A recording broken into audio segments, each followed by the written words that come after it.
Bonjour à tous. En ce samedi, on va faire un petit top. Ouais, j'avais envie. Un petit top des séries de famille. Parce qu'en fait, en ce moment, il y a Malcolm et Famille d'abord qui repassent à la télé. Donc ça m'a donné l'idée de faire un petit top et voir si c'est vraiment Malcolm qui est vraiment la meilleure. On va voir ça ensemble. Alors, 21ème place. Ouais, j'ai dit que c'est un top 20, mais je fais ce que je veux déjà. 21ème place, je mettrai toutes les séries françaises à la... Non, j'allais pas dire con, mais si, je vais le dire quand même. Si, toutes les séries pourries en fait. Qu'on a eues. Et après, on a le culot d'aller voir les Américains et de leur dire: tu nous as plagié. Nous on fait de la merde et on veut apprendre aux Américains qu'on va faire des bonnes séries. Non, donc déjà, il y aura quasiment que des séries américaines. Voilà. Sauf une, on commence la 20ème. Je voulais la mettre pour l'exemple. Unhappily Ever After. Et en fait, tous les autres remakes, OZEF, que tous les autres pays ont refait, dès que les Américains sortent une bonne série, les autres, au lieu de la reprendre la série et la traduire, non, eux ce qu'ils font, c'est qu'ils font une nouvelle série en fait. Avec les mêmes gags, avec les mêmes trucs, avec les mêmes noms, mais c'est juste pas le même acteur. Donc c'est de la merde. Voilà. 20ème place. En 19ème place, c'est un petit nouveau qui rentre. C'est la série The Middle, qui a eu droit à un sacré succès. Je sais pas pourquoi, mais vous donnez des succès aux gens. Big Bang Theory, plein de trucs comme ça, des séries éclatées, mais vous leur donnez une écoute qui fait que ça dépasse 5-6 saisons. Alors qu'il y a des séries comme John Doe qui dépassent pas une saison. Mais bon, John Doe c'est un peu hors sujet. 18ème, Arnold et Willy. Déjà parce que ça a bien vieilli. Mais bon, ça c'est un défaut qu'on va pouvoir donner à beaucoup dans la liste. Mais Arnold et Willy, il y a autre chose. C'est qu'ils nous forcent la relation raciale. Alors vous allez voir, c'est un sujet qui va revenir souvent dans la vidéo. Car souvent dans ces séries-là, alors ou bien il y a un casting de blanc, ou bien il y a un casting de noir. Oubliez les Asiatiques, oubliez les Arabes, oubliez tout ça. Non. Il y a ou bien les blancs, ou bien les noirs. Et dans les séries noires, il y aura souvent un personnage blanc pour créer le comique. Oui, ça existe des fois. Et dans les séries blanches, il y a un personnage noir qui fait le comique. Et là, c'est pas le cas. Et ils ont voulu, pour prétexter un progressisme sociétal, un vieux qui adopte deux noirs, qui arrive comme ça, dans la maison pour tout chambouler. Bref, c'est de la merde. Et puis l'humour... L'humour est très limité. Hein. Déjà, l'humour dans The Middle, alors là, c'est niveau moins 4000. Mais là... Bon, c'est bien, c'est les années 80. Mais bon, des fois de temps en temps, tu regardais quelques blagues. Wow, c'est raciste ça. Pour une série qui se prétend révolutionnaire. 10ème place. Alors, je pense que je suis le seul à m'en souvenir, mais Sister Sister. Alors, Sister Sister, c'est quoi? Oui, ça va beaucoup ressembler à celle qui arrive après. C'est deux jumelles qui faisaient leurs courses comme ça et qui tombent sur leurs jumeaux, genre comme le conte Le Prince et Clochard qui après prennent l'apparence de l'autre. Non, en fait, là, c'est juste qu'elles disent: eh, mais tu me ressembles? Oh, mais je te ressemble. Allez, viens, on habite ensemble. Bien sûr, les parents peuvent pas se blairer. C'est le running gag pendant les 3 saisons. Ouais, 3 saisons, mine de rien. 3 saisons. Et cette série est trop répétitive. Ce qui fait qu'elle tombe à la 17ème place. Mais elle est encore plus répétitive que celle qui arrive après. Car celle qui arrive après, en 16ème place, c'est Jumelles sans mêle. Bon là, je dois dire des noms de séries, je dois être le seul à m'en rappeler. Déjà, les Jumelles sans mêle, c'est même la série. Je dirais pas qui a révélé. Si, qui a révélé les sœurs Olsen. Les jumelles Olsen, parce qu'il y a aussi Elizabeth Olsen qui joue la sorcière rouge. Ouais, quelqu'un m'a vu à la fenêtre. La sorcière rouge dans le MCU. Et ses petites sœurs, c'est les sœurs Olsen. Que tout le monde connaît. Et qui ont eu une grande mode pendant 10 à 15 ans. Pendant 10 à 15 ans, dès qu'il y avait un film sur des jumelles, c'était les sœurs Olsen. Il y avait eu des séries télé, il y a eu des céréales, non sérieusement, il y a eu des céréales, il y a eu... mets les mains ici. Il y a eu... des dessins animés, il y a eu des séries, il y a eu des films, il y a eu des bouquins. Il y a eu des bandes dessinées. Sur deux meufs qui se ressemblent. D'accord, elles étaient mignonnes, mais quand même, vous avez abusé là-dessus. En 15ème position, une série que j'adore. Ah oui, là on va commencer. Ah oui, avant c'était les séries OSEF. C'est-à-dire, même si j'en ai un bon souvenir, ça reste OSEF quand même. Prochaine série, c'est Full House. Alors, t'as qu'à aller voir sur internet le titre en français. Voilà, t'as qu'à chercher un petit peu. Mais Full House, c'est vraiment une série où t'as l'impression que les acteurs sont vraiment de la même famille. Leur façon de jouer, leur façon de se parler, leur façon de se comporter les uns que les autres. Alors que les séries d'avant, c'est juste, allez, vas-y, je prends mon chèque, je me casse. Alors que là, dans cette série, tu commences à vraiment voir que c'est vraiment une petite famille. Et tu peux te considérer comme l'un des leurs. C'est, oh putain, ce gars-là, il me rappelle mon père, ce gars-là, il me rappelle mon oncle. Bref, c'était génial. Et le générique était fou aussi. Every day you know, every day you fall, every day you fall. Voilà, bref, tu connais. Je vais pas chanter la suite parce que je risque de me faire striker par YouTube. Et les droits. C'est pour ça que je mets des musiques libres de droit aussi. Comme ça, j'ai pas de problème. Voilà. Les gags aussi étaient extrêmement variés. Je me rappelle pas d'un épisode où ils ont utilisé 2 fois la même scène, le même scénario. Alors qu'il y a des séries, même qui vont arriver dans le top 1, le même gag, genre je tombe dans l'escalier, c'est réutilisé, réutilisé, réutilisé, réutilisé. Bon, là aussi, il y a aussi les sœurs Olsen. Mais bon, c'est juste qu'ils ont embauché 2 jumelles pour ne pas toujours employer la même gamine. Donc en fait, elles jouent le même rôle en fait. Donc bref. 15ème position. Alors, Family Matter. Alors c'est pareil, c'est le même délire. En fait, là, on commence dans le délire de... on a une famille blanche. On va prendre une famille noire. On va faire tel quel. Sauf que là, heureusement, il y avait Jaleel White. Putain, le mec qui porte bien son nom. Et alors, qui a interprété Jemny. Alors, Jack Lay en anglais, mais nous c'était Jemny, qui avait des grosses lunettes Sacom et avec une salopette, mais un truc impossible. Avec en plus qui est... Alors en fait c'est le voisin, je te rappelle. Le mec qu'on adorait, c'était pas le mec de la famille. C'était le voisin qui se pointait pour foutre la merde avec le gros... avec le papa gros qui était derrière, qui arrêtait pas de bouconner, machin, qui va reprendre une autre série qui va revenir après. On va en parler de cet acteur. 2 fois de suite. En 13ème position, alors là on va commencer à parler des séries qui commencent à être grinçantes. Tellement que le générique, c'est carrément les mecs se bastonnent entre eux. Le générique, c'est... il faut un match de rugby. Et même la grand-mère, elle perd une dent. Vas-y, je te laisse chercher un petit peu. T'as trouvé? Bah moi, de toute façon, j'ai trouvé vu que je connais la liste. Donc oui, là, je suis en train de parler de Everybody Love Raymond. Tout le monde aime Raymond. C'est vraiment une série culte.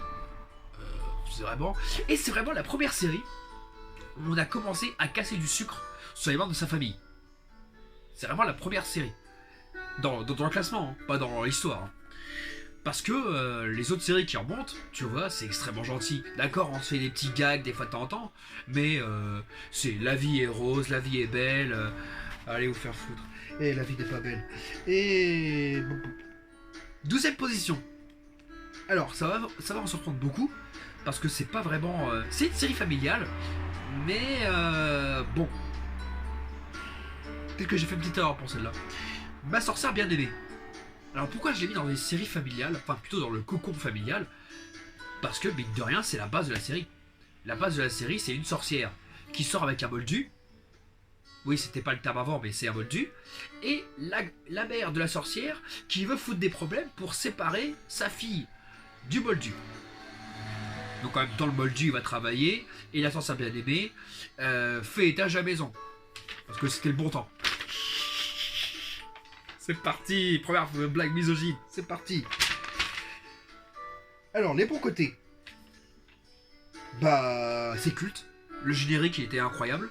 Moi, à 13h, j'étais devant ma télé, hein, quand ça passait sur M6. Oui, M6. Il y a beaucoup de... T'inquiète pas, les séries cultes familiales, c'est surtout M6. Mais par contre, le scénario était original, mais un peu trop lisse. des fois de temps en temps t'as envie de leur dire mettez-vous sur la gueule quoi. Battez-vous.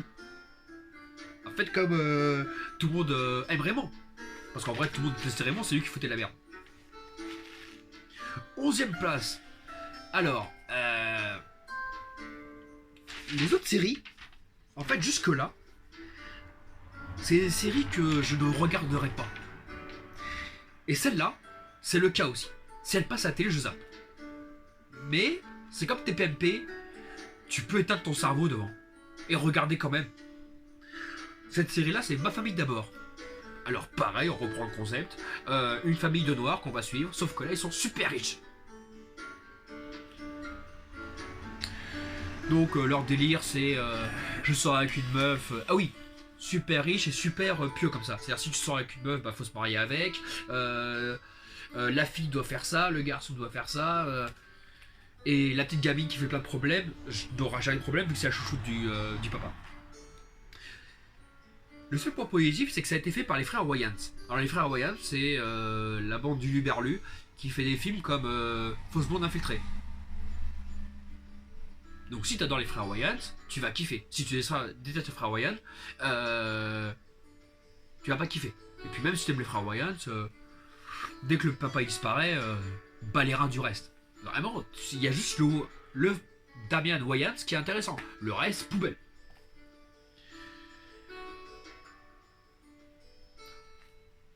Le 10ème, il m'embête un peu. Parce que ça fait encore partie des séries que si je la vois à la télé, je zappe. Mais elle est vraiment meilleure que le reste. Donc j'étais obligé de la mettre en 10ème position. Mais je la zappe quand même. C'est Manu d'Enfer.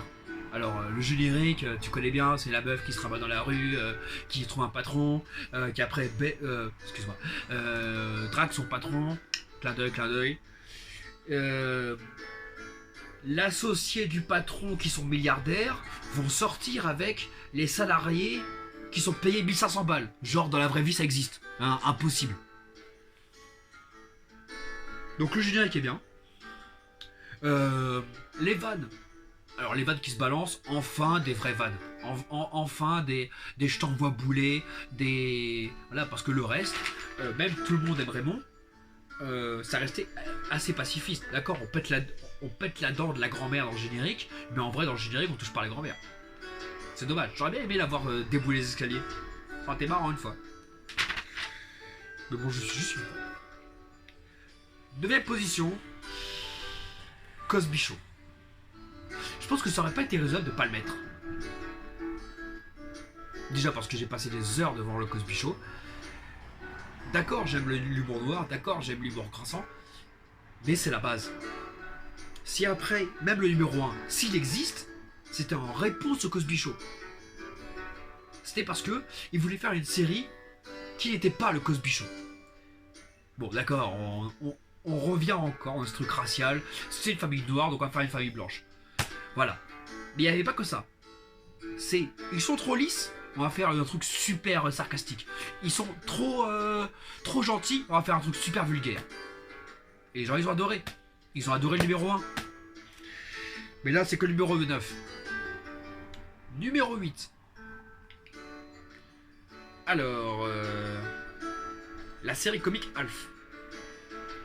Alors, c'est quoi Alf? En fait, c'est des épisodes qui se répètent. J'aurais pu mettre aussi Magoo aussi. Magoo, c'est quoi? C'est un extraterrestre qui débarque et qui fait le fou pendant 17 épisodes. Ouais, ça a été très vite annulé. Et bah Alf, c'est pareil. Sauf que c'est une belle qui parle comme ça. Et qui chasse le chat. Et c'est le même comique pendant 3 saisons. Et je voudrais avoir du chat. Donc bref, tu regardes ça juste pour extraterrestre. Et c'est comme Damian Wayans, dès qu'il disparaît, bah les reins, vu que les acteurs c'est des mauvais. Déjà qu'ils ont pas envie d'être là, ça se voit, mais en plus t'es mauvais. S'il y a une série après qui est vraiment extraordinaire au niveau acting, c'est Kenan et Kel. Alors Kenan et Kel, c'est quoi? C'est une série qui reprend le concept de Nous d'Enfer, qui, ça se voit, que c'est tourné sur scène. Tellement que chaque début d'épisode, alors que Will Smith, La Nous d'Enfer, c'est juste le dernier épisode, il salue le public en révélant que c'est filmé sur scène. Mais là, Chaque épisode commence et se termine sur scène.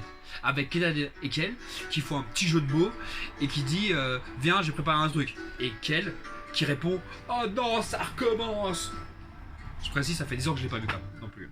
Et c'est là encore. Parce que l'humour est absurde. L'humour il est parfait. C'était vraiment original les gags. Même les scénarios étaient vraiment originaux. Et enfin, je dirais même que c'est la seule de toute la liste. J'aurais peut-être pu la mettre en première. Mais bon, elle est que 7ème parce qu'elle souffre quand même de quelques défauts. Enfin, on coupe avec les séries raciales. Ou bien t'es noir, ou bien t'es blanc, ou bien enfin on coupe avec ça, avec une vraie homogénéité de la société. Qui a vraiment aux États-Unis, hein.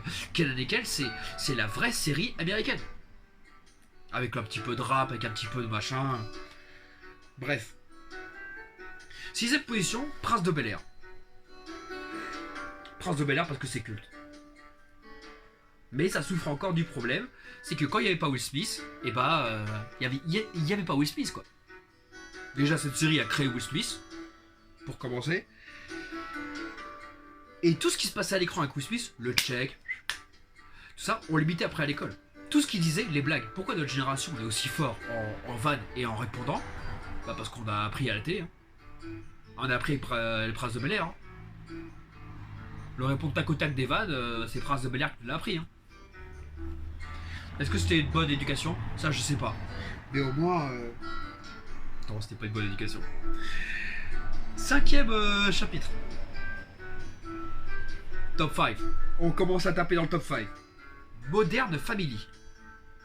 Alors on revient dans les séries françaises qui prétendent avoir tout inventé alors que c'est de la merde. Modern Family, il y a eu une polémique que la série française avec la meuf qui n'arrête pas de gueuler à table, série que je déteste, qui a été tournée près de chez moi, entre parenthèses, la honte, prétendent que Modern Family c'est un plagiat.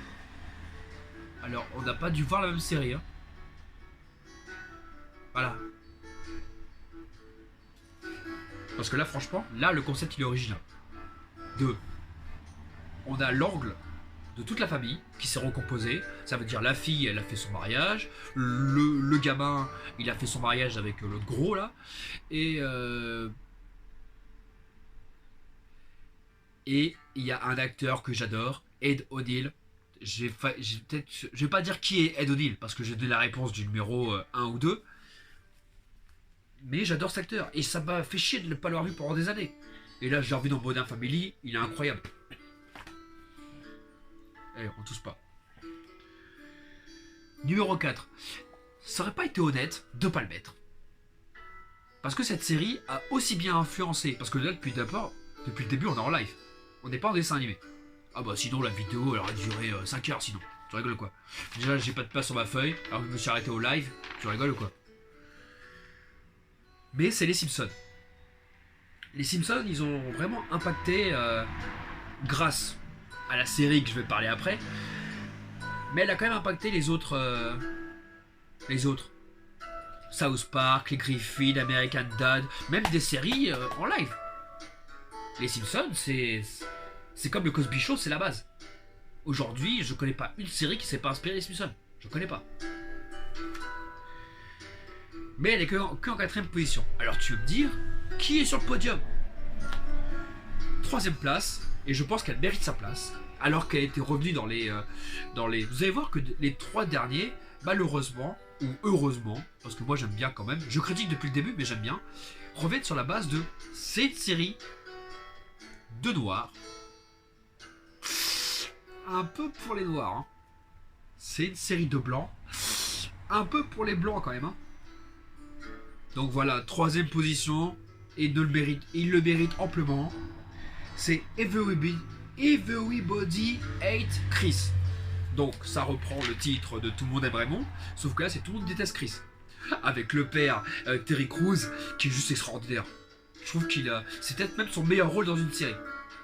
On l'avait tous découvert 1 an avant dans Fausse Blonde Infiltrée avec le mec d'avocat. Everybody night, every night. Extraordinaire. Mais que 3ème place. Troisième place, pourquoi? Parce que la série c'est pas terminée.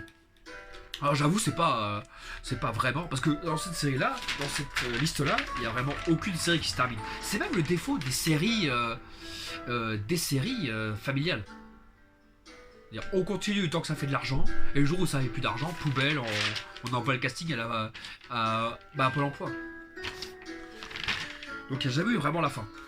Mais le concept de base, qui est que Chris Rock, Chris Tucker ou Chris Rock?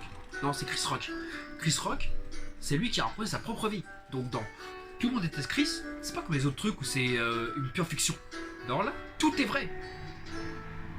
C'est encore pire quand tu le regardes encore aujourd'hui. Tu te dis, putain, la vache, c'est vrai tout ça? Incroyable. Mais ça mérite quand même troisième place. Alors, faut savoir une chose, c'est que pour le deuxième et le premier, j'ai beaucoup réfléchi. Il y a une chose qui fait que pourquoi Malcolm n'est qu'à la seconde place. Oui, Malcolm. J'ai eu beaucoup de mal à accrocher jusqu'à arriver à la saison 3 ou 4. Donc jusqu'à ce que les gosses arrêtent d'avoir l'apparence de gamins qui vont en primaire. Bon, en même temps, ils allaient vraiment en primaire, donc voilà. Mais je préfère quand ils ont un peu gagné en maturité. Parce que déjà, ils commencent à faire vraiment des coups de bâtard. Voilà. Francis, il est incroyable. C'est limite si je ne suivais pas la série pour lui au départ. Et Malcolm, les acteurs jouaient bien. Hein. Déjà, pour une fois, il n'y avait pas 3 décors. C'est comme le prochain. Là, il n'y a pas 3 décors. Parce que le prochain aussi, il y avait une multitude de décors. Là où le papa il travaille, là où ils vont faire leurs courses, là où ils habitent, les voisins, tous les voisins qui cambriolent par le jardin. Il y avait au moins 20 décors.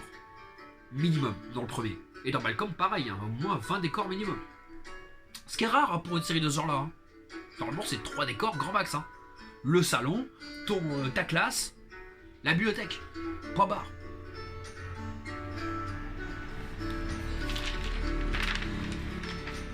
Malcolm.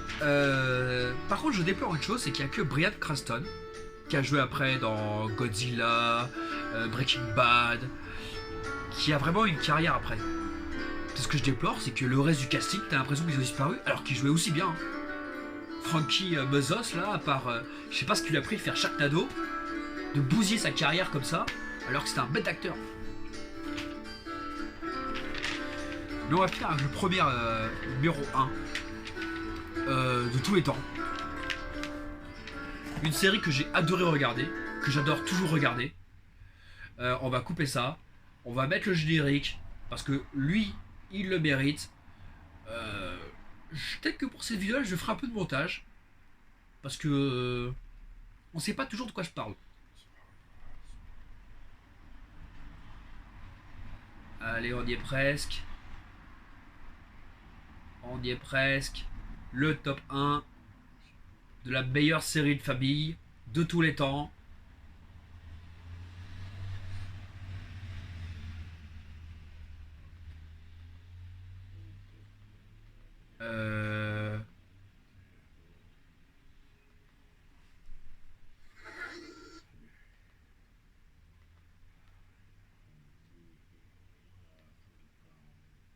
C'est bien entendu marier 2 enfants.